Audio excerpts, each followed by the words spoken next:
જય શ્રી કૃષ્ણ વિદ્યાર્થી મિત્રો, હું ધર્મેશ કાતરિયા મારી યુટ્યુબ ચેનલ ની અંદર આપ સૌનું હાર્દિક સ્વાગત કરું છું. આગળના વિડીયોમાં આપણે ચેપ્ટર નંબર 4 ના 1 માર્કના પ્રશ્નો જોયા હતા. તો આજકાલે આપણે જોવાના છે ચેપ્ટર નંબર 5 ના 1 માર્કમાં પ્રશ્ન કેવા પૂછે છે. કારણ કે વાર્ષિક પરીક્ષાની અંદર આમાંથી 2 પ્રશ્ન પૂછવામાં આવે છે. તો કેવા પ્રશ્ન પૂછે તેની માહિતી મેળવશું કે વિકલ્પ ખાલી જગ્યા ખરા ખોટા તે તમામ પ્રશ્ન આ વિડીયોની અંદર આપણે જોઈશું. તો પ્રશ્ન આપણે લઈએ છીએ કે નીચે આપેલા બહુ વિકલ્પ વાળા પ્રશ્નમાં સાચો વિકલ્પ પસંદ કરીને ઉત્તર લખવાનો છે કે યામ ભૂમિતિની શાખા વિકસાવનાર ગણિત શાસ્ત્રી કોણ હતા? રેને દ કાન્ડે, પાયથાગોરસ, થેલ્સ કે આર્યભટ્ટ? તો આપણો ઓપ્શન આવે છે એ કે રેને દ કાન્ડે, કે જે વ્યામ ભૂમિતિની શાખા વિકસાવનાર ગણિત શાસ્ત્રી હતા. બીજો પ્રશ્ન છે નીચેનામાંથી કઈ યુક્લિડની પૂર્વધારણા માટે સાચું વિધાન છે? તો 2 વિધાન આપ્યા છે કે શાંત રેખાને અનંત સુધી લંબાવી શકાય, ને બીજું વિધાન છે પૃષ્ઠને માત્ર લંબાઈ અને પહોળાઈ હોય નહીં. હા, શાંત રેખા હોય છે તો એને અનંત સુધી લંબાવી, તો પેલું વિધાન સત્ય છે. પણ જ્યારે પૃષ્ઠને માત્ર લંબાઈ પહોળાઈ હોતી નથી પણ એની સાથે જાડાઈ પણ હોય છે, બીજું વિધાન ખોટું છે. તો આપણે ઓપ્શન જોઈએ. ઓપ્શન એ છે વિધાન એ, ઓપ્શન બી છે વિધાન એ અને બી બંને આ સાચા, ઓપ્શન સી છે કે વિધાન બી, અને ઓપ્શન ડી છે કે આપેલ પૈકી એક પણ નહીં. તો આવશે વિધાન એ, કે વિધાન એ ખરું છે, ખાલી એક જ, કારણ કે બીજું વિધાન ખોટું છે. તો ત્રીજો પ્રશ્ન કે ઘનને ખાલી જગ્યા પરિમાણ હોય છે. તો ઘનને પરિમાણ કેટલા હોય છે? 0, 1, 2 કે 3? તો 3 પરિમાણ હોય છે ઘનને, લંબાઈ, પહોળાઈ અને ઊંચાઈ. ત્યાં 3 પરિમાણો હોય છે. આ 3 પ્રશ્નો આવી રીતે વિકલ્પમાં પૂછે છે. હવે નીચેના પ્રશ્નો જોઈએ છે ખાલી જગ્યા. નીચે આપેલા વિધાન સાચા બને તે રીતે કોષમાં આપેલ વિકલ્પમાંથી સાચો વિકલ્પ પસંદ કરીને ખાલી જગ્યા પૂરવાની છે. તો શ્રી યંત્રને અંદરો અંદર ઘૂસરાયેલા ખાલી જગ્યા સમદ્વિભુજ ત્રિકોણ હોય છે. સમદ્વિભુજ એટલે કે 2 બાજુ સમાન હોય એવા કેટલા હોય છે? 9 ત્રિકોણ હોય છે. હવે આગળનો પ્રશ્ન જોઈએ કે રેખાને ખાલી જગ્યા પરિમાણ હોય છે. તો રેખાને કેટલા પરિમાણ હોય છે? માત્ર એક જ. શ્રી યંત્રને અંદર અંદર ઘૂસરાયેલા 9 ખાલી જગ્યા ત્રિકોણ પ્રયોજન હોય છે, એટલે કે સમદ્વિબાજુ. સમદ્વિભુજ કયો કે બાજુ કયો, તે એક જ થવાનો છે. અને રેખા એ ખાલી જગ્યા વગરની પહોળાઈ વગરની લંબાઈ છે, તો એની પહોળાઈ વગરની. પછી 8મો પ્રશ્ન સિંધુ ખીણની સંસ્કૃતિમાં વપરાતી ઈંટની લંબાઈ, પહોળાઈ અને જાડાઈનો ગુણોત્તર. તો યાદ રાખજો કે ગુણોત્તર આપણો કેટલો હતો કે 4:2:1. લંબાઈ 4 ની હતી, પહોળાઈ 2 ની હતી અને ઊંચાઈ 1 ની હતી. તો 4:2:1.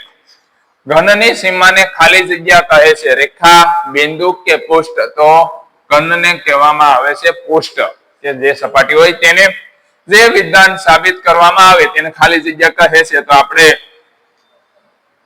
પ્રમેય સાબિત કરીએ છીએ એટલે સાધ્ય અને પક્ષ નથી આવતો, તો શું જવાબ આવશે? પ્રમેય. આ રીતે આપણે ખાલી જગ્યા અને વિકલ્પના પ્રશ્ન જોયા. હવે નીચે આપેલા પ્રશ્નના એક વાક્ય, એક શબ્દ કે આંકડામાં જવાબ આપવાનો છે. તો એમાં 2 પ્રશ્ન મેં લીધેલ છે કે યુક્લિડે આપેલા 5 પૂર્વધારણા પૈકી કોઈ પણ એક પૂર્વધારણા લખવાની છે.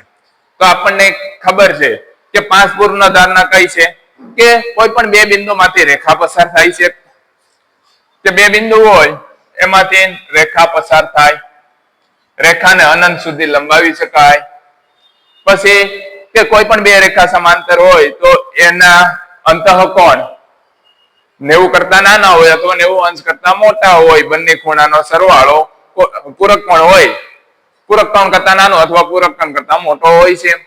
પછી તો આગળનો એક કે એના અનુરૂપ ખૂણાઓ સમાન હોય છે. પછી એક બિંદુથી નિશ્ચિત અંતર સુધી લઈને એક વર્તુળ દોરી શકાય. આ 5 પ્રકારની પૂર્વધારણાઓ છે, એમાંથી આપણને કોઈ પણ એક લખવાની છે. તો આવી એક પૂર્વધારણા તો આપણે રકમની અંદર જ પ્રશ્નમાં જ આપી દીધી છે કે શાંત રેખાને અનંત સુધી લંબાવી શકાય છે. તો આમાં જ પ્રશ્નની અંદર જ જવાબ આપણને આપી દીધો હતો. હવે બીજો પ્રશ્ન એમાં જોઈએ કે રેખાને કેટલા પરિમાણો હોય છે. આવો વિકલ્પ પણ આપણે આગળ કર્યા છે કે રેખાને કેટલા પરિમાણ હોય છે? રેખાને ખાલી જગ્યા પરિમાણ હોય કેટલા પરિમાણ? 1. તો એનો એ જ પ્રશ્ન આપણે અહીંયા 1 માર્કમાં પણ ડાયરેક્ટ શબ્દ સ્વરૂપે પણ પૂછીએ કે 1 હોય છે. હવે નીચેના વિધાન છે ખરા છે કે ખોટા તેની વાત કરવાની છે કે જે રેખાઓ એક જ રેખાને સમાંતર હોય તે પરસ્પર લંબ હોઈ શકે. એક રેખા છે આ, હવે એને બીજી રેખા સમાંતર છે અને ત્રીજી પણ રેખા સમાંતર છે, તો આ બંને રેખા છે એકબીજાને લંબ હોય નહીં. કેવી હોય છે? સમાંતર જ હોય છે. યુક્લિડે પોતાના પુસ્તકનું વિભાજન 13 પ્રકરણમાં કરવામાં આવ્યું હતું. તો કેટલામાં કરવામાં આવ્યું હતું? 13. એટલે કે ખરું. થેલ્સ નામના ગણિતશાસ્ત્રીએ એલિમેન્ટ નામનો ગ્રંથ સ્થાપના કરી હતી. ખોટું વિધાન છે, કારણ કે એલિમેન્ટ નામનો ગ્રંથ યુક્લિડે લખ્યો હતો. યુક્લિડે. અને યુક્લિડે એલિમેન્ટ નામના પુસ્તકમાં 23 પ્રકરણો લીધા છે. નહીં, કેટલા પ્રકરણો લીધા છે? 13 પ્રકરણો. જો આગળનો જ પ્રશ્ન છે, તો આ વિધાન પણ ખોટું છે.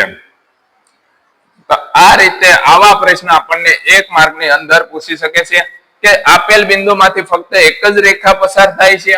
તો એક બિંદુ હોય તો એમાંથી એક જ રેખા પસાર થાય? નહીં. કેટલી થાય? અનંત રેખા. તો આ વિધાન પણ ખોટું છે. કેટલી રેખા પસાર થાય છે? અનંત રેખા પસાર થાય છે. તો આ આપણે ચેપ્ટર નંબર 5 માંથી અમુક પ્રશ્ન લીધા હતા. તો આવા પ્રશ્ન આપણને પૂછી શકે છે. જો તમને મારો વિડીયો પસંદ આવ્યો હોય તો લાઈક, સબસ્ક્રાઇબ કે શેર કરજો, કે જેથી બીજા વિદ્યાર્થીને પણ આવા વિડીયો મળતા રહે. ધન્યવાદ વિદ્યાર્થી.